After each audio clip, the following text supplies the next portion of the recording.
लंबे बालों वाला गांव।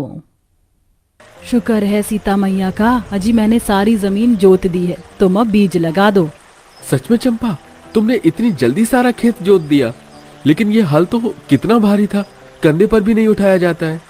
अरे भाई मदन, लगता है तुम भूल रहे हो, हमारा गांव लंबे बाल वाला गांव है और हमारी लुगाइयों के बाल घुटने से भी नीचे लहराते हैं। औजार का काम करते हैं इनके बाल। अरे वाह, देखो सब लोग मेरा जुगाड़ सीधा जाकर निशाने पर लगाए। मैंने अपने बालों में कांटा बांधकर कितनी सारी बड़ी बड़ी मछलियां फंसाई हैं। आज तो हम मिलजुल कर दावत करेंगे। ये कहते हुए बबीता अपने लंबे बालों को ऊपर खींचती। उसके लंबे लहराते काले बाल झरने के पानी में से मछलियों का झुंड जाले में फंसाकर ऊपर ले आता है। मछलियों से भरा जाला फटने को था, इस बात से ये पता लग रहा था कि जाले का वजन कितना ज्यादा था। वहीं दूसरी तरफ पेड़ के नीचे डाली पर से मोहिनी अपने लंबे बालों से पेड़ की सूखी डाली तोड़ रही थी, जहां महिलाओं से लेकर छोटे छोटे बच्चों के बाल भी लंबे लहराते थे। आखिर लंबे बालों वाले इस अनोखे गांव के पीछे का रहस्य क्या है, जानने के लिए कहानी के पिछले भाग को देखते हैं। एक समय में किशनगंज गांव बहुत ही कुशल था। गांव की महिलाएं बहुत ही रूपवती थी, सबके बाल कमर तक बरखाते थे। गांव की जमीन बहुत ही उपजाऊ थी, सभी के पति किसान थे। खेती बाड़ी करके वह अपने साल भर का भरण पोषण आराम से कर लिया करते थे। इतवार की सवेरे सवेरे चंपा बबीता अपनी बेटियों के बाल में तेल डाल रही थी। माँ, आराम आराम से कंघा करो ना, मेरे बाल नोच रहे हैं। अरे आराम से ही तो कर रही हूँ लाडो। हे भगवान, बाल बाल सुलझाने में ही तेरे कितने बाल निकल गए, कितने हल्के बाल हो गए, इसीलिए कहती हूँ तेल डाल कर रखा कर। अरे चंपा, मैं तो मेरी सोनी के बाल तेल में चुपड़ कर रखती हूँ, फिर भी इसके बाल झड़ रहे। और मेरे भी, जब से पोखर का पानी खारा हुआ है हमारे गाँव की सब औरतों के अच्छे खासे बाल हल्के हो गए हैं। कोई अच्छा तेल शैम्पू लगाना होगा तभी फर्क पड़ेगा, वरना हम तो पूरी तरह गंजी हो जाएंगे। दोनों बातचीत कर रही होती हैं, तभी गांव के अंदर तेल का प्रचार करता हुआ एक आदमी आता है। तेल ले लो, तेल एक शीशी लगाओ और बाल झड़ने की समस्या से निजात पाओ। 100 रुपए में 2 बोतल तेल, एक पे एक फ्री। आ जाओ बहन जी, ले लो तेल ले लो। गांव की सभी औरतों की नजर उस आदमी के लंबे काले बालों पर टिक जाती है। सबका मुंह खुला का खुला रह जाता है। अरे चंपा, देख रही है, इस आदमी के बाल तो नागिन की तरह बलखा रहे हैं। चल हम भी तेल खरीद लेते, मुझे तो बड़ा फायदेमंद लग रहा है। और 100 रुपए कोई महंगा भी नहीं है, बड़ा सस्ता है। प्रचार के आधार पर गांव की सभी औरतें उस बहरूपिया आदमी से तेल खरीद लेती हैं, मगर उनमें से किसी को भी असलियत पता नहीं थी कि वह आदमी सर पर विग लगाए हुए था। थोड़े दिन में गांव की औरतों के बाल और हल्के हो जाते हैं। तभी एक दिन गुंजा नाम की एक बड़ी ही गरीब गंजी काली लड़की तेल शैम्पू बेचने आती है। तेल शैम्पू ले लो रीठा, गुड़हल, शिकाकाई का बनाया तेल शैम्पू ले लो। बहन जी, तेल शैम्पू ले लीजिए, 1 महीने में ही आप लोगों के बाल गारंटी के साथ लंबे और घने कर देगा। उस गंजी काली लड़की को गांव के अंदर तेल शैम्पू बेचता देखकर सभी औरतों का गुस्सा उस बेकसूर पर भड़क जाता है। ये गंजी पटेल काली कलूटी बैंगन लूटी भी उस आदमी की तरह ठगेरू है। मैं तो कहती हूँ इसे चप्पल और जूते की माला पहनाते हैं और इसका मुंह काला करके यहाँ से निकलते हैं, तभी इन लोगों का ऐसा झूठा प्रचार करने की आदत जाएगी। सभी औरतें उसका मुंह काला करके जूते की माला पहनाती हैं और पत्थर मार मार कर गांव से भागने लगती हैं। बेचारी गुंजा रोती बिलखती है। भगवान के लिए मत मारो मुझे, निकल जा हमारे गांव से वरना तेरी जान निकाल देंगे। तुम सब औरतों ने मिलकर मेरी जान ली है, तुम मेरी मौत की कसूरवार हो, इसलिए इस गांव की धरती श्रापित होगी और अब कोई अन्न की बाली यहाँ नहीं उपजेगी। तुम सब भूखमरी के शिकार होगे। ऐसे बोलकर गंजी गूंजा दम तोड़ देती है। पूरी धरती बंजर हो जाती है, गांव में सूखा और अकाल आ जाता है। यहाँ तक कि पूरा का पूरा गांव गंजा और बदसूरत हो जाता है। लोग उनकी शक्ल को देखकर भीख भी नहीं देते, सब अपनी बुरी दुर्दशा में अपने गुनाहों से तौबा करते हैं। तुम औरतों के कारण उस लड़की के श्राप पूरा गांव भुगत रहा है। अपने पापों का पश्चाताप करो वरना हम सब मर मिटेंगे। जलन में हमसे बड़ी भूल हो गई काकी, हे ईश्वर हम पर तरस खा। हमें बचा। तभी उस लड़की की आत्मा उन्हें दिखाई देती है। तुम लोगों को तुम्हारी भूल का एहसास है, लेकिन मैं अपनी श्राप को तो लौटा नहीं सकती। लेकिन मैं तुम्हें वरदान देती हूँ कि गांव की सभी औरतों के बाल जादुई बाल हो जाएंगे, जिसे तुम औजार और अपनी ताकत के रूप में इस्तेमाल कर सकती हो। मगर अगले 1 साल तक ये जमीन कंटीली झाड़ी उपजेगी, इसलिए यहाँ से पूर्व की दिशा में चले जाओ। वहाँ एक विशाल पेड़ है, सब उस पेड़ पर ही बस जाओ। देखते देखते चमत्कार हो जाता है। सभी औरतों और बच्चों के लंबे बाल लौट आते हैं जब उस पेड़ पर आ जाते हैं जिसके चारों ओर जिंदा चट्टान से जल के सोते बहते हुए झरने गिर रहे थे। ये पेड़ तो कितनी खतरनाक जगह पर है, हम लोग वहां तक कैसे पहुंचेंगे? एक तरफ झरना है, दूसरी तरफ खाई, जरा भी पैर डगमगाया तो जान से जाएंगे। आप सभी घबराइए मत, हम अपनी लंबे बालों को रस्सी के रूप में इस्तेमाल करके उस पेड़ वाले स्थान तक पहुंच जाएंगे। ए मेरे जादुई लंबे बाल, और लंबे हो जाओ। मोहिनी के ऐसा बोलते ही उसके बाल रस्सी के जैसे लंबे होते जाते हैं। पूरा गांव बालों के सहारे उस पेड़ तक पहुंचता है। ये पेड़ तो कितना विशाल, बड़ा और ऊंचा है, इस पर तो हमारा पूरा का पूरा गांव समा जाएगा। मगर उतने ऊंची डाल तक कैसे पहुंचा जाएगा? बालों की सहायता से। अब इसी पेड़ पर हम अपना लंबे बालों का गांव बसाएंगे। बबीता पेड़ पर पहुंच जाती है और अपने लंबे बाल को जड़ के समान इस्तेमाल करती है। सबके पति लकड़ी काटकर उन्हें थमाते हैं और वह लंबे मजबूत बालों से खींच लेती हैं। इसी तरह सब पेड़ के ऊपर ही टिकाऊ घर बनाकर रहने लगते हैं और उस झरने और पेड़ को अपने उपयोग में लाते हैं। अरे वाह, आज तो जैसे हमारे लंबे बालों वाले गांव में खुशी आ गई है। इतनी मछलियां, इन्हें बेचकर तो हम मुनाफा कमा सकते हैं। इतनी मछलियां हम खा भी नहीं पाएंगे। तो सोच क्यों रहे हो? जाकर इन मछलियों को बेचकर जो पैसे बने उससे खेती करने के लिए खाद बीज ले आओ। सबके पति टोकरी में मछली भरकर बेचने जाते हैं। इधर लंबे बालों वाले गांव की बहुएं मछुआरन के जैसे झरने से मछली, शंख वगैरह निकालती हैं। देखो इस बार मुझे क्या मिला, दूध सा सफेद शंख। पता है इसकी चूड़ियां और माला महंगे बिकते हैं। वैसे इसे हम अपने गांव की सजावट करके अपने गांव की सुंदरता को बढ़ा सकते हैं और अपने बालों की भी। फिर सारी औरतें शंख से जूड़ा चूड़ी बनाकर इस्तेमाल करती हैं। धीरे धीरे उनका जादुई बाल वाला गांव देखने के लिए दूर दूर से टूरिस्ट आने लगते हैं और तस्वीर खींचते हैं, ब्लॉग बनाते हैं। तो जैसा कि आप देख सकते हैं, इस वक्त मैं लंबे बाल वाले गांव के अंदर हूं। आप देख सकते हैं यहाँ पर बड़े से लेके बच्चों के बाल भी कितने लंबे हैं। ये गांव अपने आप में 8वां अजूबा है। आपको हमारा लंबे बाल वाला गांव अगर इतना ही पसंद आया रिपोर्टर बाबू, तो हमारे गांव में बस जाइए। हम आपके बाल भी लंबे कर देंगे। महिलाएं रिपोर्टर से हंसी ठिठोली करती। थोड़े ही दिनों में लंबे बाल वाला गांव अखबार के पन्नों में छप जाता है और गिनीज बुक में भी रिकॉर्ड हो जाता है, जिससे अब गांव में सैलानी घूमने फिरने आया जाया करते, जैसे गांव वालों को आर्थिक मदद मिलने लगती है। और इसी तरह से 1 साल गुजर जाता है। बंजर धरती फिर से हरी भरी हो जाती है, जिसके साथ गाँव की सभी महिलाओं की चमचमाती लहराते रेशम से काले बाल साधारण कमर तक हो जाते हैं। मैं इस गांव को श्राप मुक्त करती हूँ। अब तुम लोग इस गांव में आराम से रह सकते हो, लेकिन फिर कभी किसी का उपहास मत उड़ाना, जो तुम्हें इस तरह कष्टदायक जीवन का फल ना भोगना पड़े। हम वादा करते हैं आज के बाद फिर कभी हम किसी का ठट्ठा नहीं उड़ाएंगे, सबका आदर करेंगे। तुम्हारा धन्यवाद जो तुमने हमारे गांव को पहले के समान बना दिया, लेकिन हमारा इस लंबे बाल वाले गांव से एक अलग सा नाता, एक अलग सा रिश्ता जुड़ गया है, तो हम यहाँ भी आते जाते रहेंगे। हाँ बिल्कुल, ये लंबे बाल वाला गांव आज के बाद तुम्हारा ही होगा। उस दिन के बाद से गांव वाले खुशी खुशी गांव में अपना जीवन निर्वाह करने लगते हैं और शांति और सुकून भरे पल के लिए लंबे बाल वाले गांव में भी आया जाया करते थे। ठंडे मौसम की ठंडी हवाएं चल रही थीं और गरीब झोपड़ी में 5 बहू ठंड से सिसक रही थीं। बाप रे बाप, इस बार तो बड़ी कड़क सर्दी पड़ी है। मेरे तो हाथ सुन्न हो गए हैं। तेरे हाथ सुन्न हुए हैं? अरे मेरे तो हाथ लाल पड़ गए हैं ठंडे पानी में कपड़े धोकर। काश कुछ इस सर्द मौसम में गर्मा गर्म खाने के लिए मिल जाता, लेकिन घर पर सब्जियां कहाँ हैं? अरे पैसे और सब्जी नहीं है तो क्या हुआ, तुम भूल गई? हमने हरी सब्जी की जड़ को 2 हफ्ते पहले अपने आंगन में दबा दिया था। अब पालक और मेथी उग गई हैं। चलो उसी के पकौड़े बना लेते हैं और साथ में अदरक की चाय, मजा आ जाएगा। मेरी जुगाड़ू बहू, तुम्हें उठने की कोई जरूरत नहीं है। मुझे पता है तुम्हारा दिमाग अब कहाँ कहाँ चलने लग गया है, इसीलिए तुम्हारे जुगाड़ से मैंने तुम्हारी जुगाड़ू चाय और पकौड़े दोनों बना लिए हैं। चलो अब खाने का मसा लो।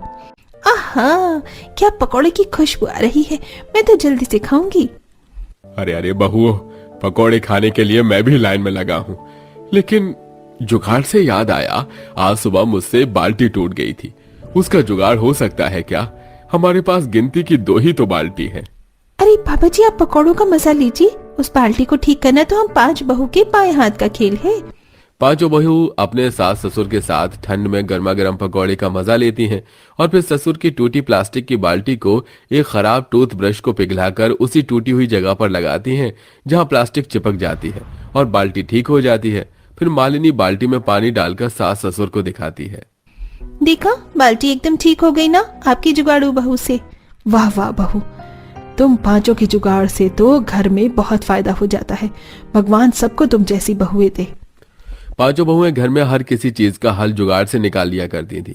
क्या कोई बड़ी परेशानी आने पर वो अपने जुगाड़ से परिस्थिति का सामना कर पाएंगी, ये जानने के लिए आइए हम कहानी में आगे बढ़ते हैं।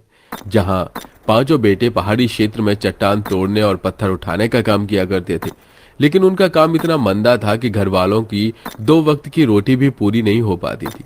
एक दिन उनके गांव में पानी की समस्या हो गई, जिस वजह से सभी लोग बाल्टी, मटके इत्यादि लेकर दूर से हैंडपंप और नदी से पानी लेकर आ रहे थे। माँ जी, हम तो खुद 12 लोग हैं। हम लोग को तो पानी की दिक्कत और होगी, क्योंकि हमारे पास तो पानी रखने की जगह ही नहीं है और ना ही बर्तन, और ऊपर से ज्यादा लोग, फिर खाना बनाना, नहाना, सब कुछ करना पड़ता है। हाँ माँ जी, भले ही सर्दी हो लेकिन पानी तो चाहिए ना। मेरे पास एक जुगाड़ है। हम जमीन में एक गड्ढा कर लेते हैं, जैसे कि तालाब में पानी रहता है। हम उस गड्ढे में पानी को जमा कर लेंगे, जहाँ से हम पानी भी पी पाएंगे और खर्च भी कर पाएंगे, और लकड़ी के फट्टे से ढक देंगे। अरे हाँ, ये जुगाड़ तो बढ़िया है। तभी पांचों बहू घर के बाहर की जमीन में खोदना शुरू करती हैं और फिर रस्सी से एक बड़ी सी बाल्टी डाल देती हैं, जिसमें नदी से भर भर कर पांचों पानी पलट देती हैं और उनका 2 हफ्ते तक का पानी का गुजारा हो जाता है, जिससे वो खाने पीने, नहाने और कपड़े धोने के काम में इस्तेमाल करती हैं। जुगाड़ू बहू इतने जुगाड़ू किस्म की थी कि उनकी साड़ी भी फट जाती थी तो हाथ से सिल लिया करती थी, वरना उनके पर्दे खोल कवर बनाकर काम में ले लेती थी। सब कुछ सही चल रहा था, लेकिन गांव के उनके रिश्तेदार उनकी जमीन के पीछे काफी समय से पड़े थे, इसलिए वो सरपंच को पैसे खिलाकर जमीन अपने नाम करने की करते हैं। देखो सरपंच जी, हम तुम्हें मुंह मांगी कीमत दे चुके हैं। हमें वो जमीन हर हाल में चाहिए। किसी भी तरह उन गरीब परिवार वालों को निकालो, उनकी 5 बहू बहुत तेज है। मुकेश जी, आप चिंता मत कीजिए। आपको थोड़ी सी एक्टिंग करनी है और थोड़ा सा झूठ मुझे बोलना है। उसके बाद गांव वाले खुद मिलकर उन्हें धक्के मार के निकाल देंगे।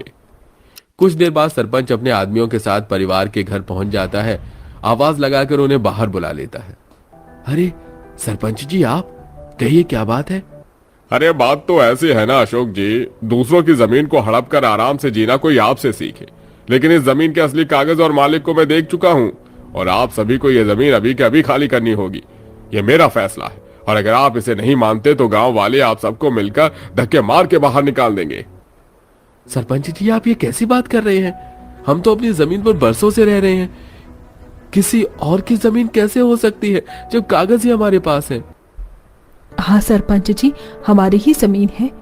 ये लोग झूठ बोल रहे हैं। इनके पूर्वज ने मेरे पिता से लड़कर ये जमीन छीनी थी, तो सालों से अपना ही तो मानेंगे, लेकिन अब मैं अपनी जमीन को वापस लेकर रहूंगा। चलो निकलो यहाँ से। देख रहे हो ना सब आप गांव वालों। आप ऐसे नहीं कर सकते। हाँ हाँ, इन छोटे लोगों को निकालो यहाँ से, निकालो यहाँ से। फिर गांव के सभी लोग पत्थर उठाकर आक्रोश करने लगते हैं। तभी मुकेश धमकी देकर उनका बोरिया बिस्तर ले जाने को कहता है, जिसके बाद मजबूरन पूरे परिवार को घर छोड़ना पड़ता है और वो ठंड में इधर उधर कांपते हुए भटकने लगते हैं। बाप रे बाप, बहुत ठंड हो रही है। अब हम कहाँ जाएंगे बेटा? माँ, पिताजी, समझ तो मुझे भी नहीं आ रहा कि अब हम कहाँ जाएं। उस सरपंच और हमारे रिश्तेदार मुकेश ने हमारे साथ धोखेबाजी की है, पर अभी हमें अपने सिर की छत ढूंढनी है और पैसे भी नहीं है। अजी, मेरे पास एक जुगाड़ है। आप और दोनों भाई साहब चट्टान काटने का काम करते हैं ना, तो उस चट्टान को काट कर तो आप कमरा भी बना सकते हैं। तो क्यों ना हम ठंड से बचने के लिए वहीं चलें? अरे बातों ही बातों में तुमने बहुत अच्छा जुगाड़ बता दिया तृप्ति। वैसे भी हमारा गांव पहाड़ी क्षेत्र के पास था, लेकिन अब हम पहाड़ी क्षेत्र में जाकर तुम्हारा ससुराल भी बना सकते हैं। बेटा, क्या ये सुरक्षित होगा? हाँ पिताजी, सुरक्षित होगा। चलिए, पहाड़ पर पहुंचते पहुंचते और ठंड हो जाएगी। फिर सभी लोग चलते चलते ठंड में पहाड़ों पर पहुंच जाते हैं, जहां पांचों भाई के साथ 5 जुगाड़ बहू भी चट्टान काटने का काम करती हैं और देखते ही देखते जुगाड़ से वो एक बड़ा कमरा तैयार कर लेती हैं, जहां एक बहू पास की मिट्टी लेकर चूल्हा बनाकर तैयार कर लेती है और लाए दाल चावल अनाज से वो अपने उस वक्त का खाना तैयार कर लेते हैं। शुक्र है खाना तो बन गया, लेकिन इतनी ठंड लग रही है कि खाना खाया ही नहीं जा रहा है। इस पहाड़ी ससुराल में कुछ जुगाड़ हो सकता है क्या? अरे दीदी, यहाँ आसपास इतने पेड़ हैं, मैं कुछ लकड़ी लेकर आ जाती हूँ। आग जलाकर खाना खाएंगे जिससे ठंड भी ना लगे। फिर सुभद्रा और उसका पति आसपास के पेड़ की लकड़ी काट कर घर ले आते हैं और उसको जला देते हैं, जिसके बाद उनकी ठंड थोड़ी कम होती है और वो चैन से खाना खा पाते हैं। लेकिन लेटते टाइम उन्हें वो पथरीली जगह बहुत चुभती है। हे भगवान, कब से लेटने की कोशिश कर रही हूँ, लेकिन पहाड़ी जगह इतनी ठंडी है, ऊपर से पत्थर चुभ रहे हैं। हमारे पास तो कोई गद्दा भी नहीं है। उफ, अरे आप सही कह रही हैं माँ, मुझे भी ये जगह बहुत चुभ रही है। हमारी पत्नियां गांव में होती तो वो अब तक कोई जुगाड़ कर लेती, लेकिन पहाड़ में क्या ही जुगाड़ करेंगी। आकाश जी, ये कहकर तो आपने हम सबको चुनौती दे दी। हम पांचों इतनी जुगाड़ू हैं कि हर परिस्थिति में कुछ न कुछ हल निकाल लेती हैं। तुम लोगों को कुछ जुगाड़ आया, मुझे तो आ गया। मुझे भी आ गया। हम अभी आप सबका लेटने का बंदोबस्त करते हैं। पांचों जुगाड़ू बहुएं अपने गुफा जैसे घर से बाहर निकलकर आसपास की मुलायम घास और सूखे पत्तों को इकट्ठा कर लेती हैं, जिसे वो सबके लेटने की जगह पर बिछा देती हैं और फिर ऊपर से मुलायम घास डाल देती हैं, जिससे उन्हें वो जगह चुभना बंद हो जाती है और आराम से सब लोग लेट जाते हैं। वहीं पक्षियों के नरम पंख से वो एक नरम रजाई बना लेते हैं, जिसे ओढ़कर वो सोया करते थे। अरे वाह बहू, अब तो बहुत अच्छा लग रहा है। पहाड़ी ससुराल वाले पहाड़ी क्षेत्र में किसी तरह ले राशन से अपना गुजारा चला लेते हैं। फिर एक दिन, माँ जी, हम जितना सामान अपने घर से लेकर आए थे अब वो खत्म होने को आया है। मुझे लगता है हमें खाने पीने के लिए जुगाड़ कर लेना चाहिए, क्योंकि गांव छोड़ने के बाद हमारे पतियों के पास काम भी नहीं है। हाँ बहू, तो बिल्कुल ठीक कह रही है। माँ जी, मैं कुछ सब्जी लाई थी जो सब थोड़ी उग गई है और मैंने बनाई नहीं। मैं इन्हें यहाँ आसपास की मिट्टी में दबा देती हूँ, क्या पता इनसे उग जाए। हाँ बहू, आप सब लोग यहाँ रहिए, हम पांचों भाई किसी काम की तलाश करके आते हैं। क्या पता यहाँ कोई पहाड़ पर काम मिल जाए। पांचों भाई काम की तलाश में चले जाते हैं, जहाँ उन्हें छोटे छोटे पत्थर उठाने का दिहाड़ी पर काम मिल जाता है और वो करने लगते हैं। वहीं दूसरी तरफ एक फॉरेनर तृप्ति से कहती है, हे, क्या तुम्हें पता है यहाँ से जाने का रास्ता कहाँ है? मैं ये पहाड़ घूमने आई हूँ, पर मुझे यहाँ का रास्ता नहीं पता। Can you help me? आपकी बातों से लगता है आप खो गई हैं। मैं आपकी मदद करती हूँ। माँ जी, पापा जी, मैं अभी आई। तभी तृप्ति उस विदेशी औरत को आसपास के पहाड़ी नज़ारे दिखाने चली जाती है और उसको जाने का रास्ता भी दिखा देती है। जाते जाते वो औरत 1000 रुपए दे जाती है, जिससे तृप्ति दूसरे पहाड़ पर जाकर खाने पीने का सामान ले आती है। ये देख घर पर सब खुश होते हैं और उन्हें विदेशी लोगों को पहाड़ी के सुंदर नज़ारे दिखाने का काम समझ आ जाता है, जिससे वो पहाड़ पर रहकर लोगों को गाइड करते थे और जुगाड़ू सब्जी के पकौड़े बनाकर साथ में चाय के साथ बेचने लगते हैं, जिससे धीरे धीरे उनकी गरीबी खत्म हो जाती है। साथ ही साथ 5 जुगाड़ू बहू पैसों का लालच देकर एक दिन सरपंच के पास जाती हैं, जिससे वो सब कुछ उगल देता है और 5 जुगाड़ू बहू गांव वालों के सामने उसे पीट कर सच उगलवा लेती हैं। बता सरपंच सबको सच क्या है, वरना तू अभी जेल में उन मक्कार रिश्तेदारों के साथ चक्की पीसेगा। हाँ, मैंने पैसों के लालच में आकर उन मासूम लोगों को उनके घर से निकाल दिया। इनमें इनका कोई दोष नहीं है, सब मुकेश की गलती है। सुन लिया दरोगा साहब आपने, पकड़ लीजिए इन धोखेबाज लोगों को। फिर 5 बहू के जुगाड़ खुराफाती दिमाग की वजह से उन्हें अपना घर वापस मिल जाता है। साथ ही दोषी लोगों को सजा मिल जाती है और वो सब खुशी खुशी रहने लगते हैं।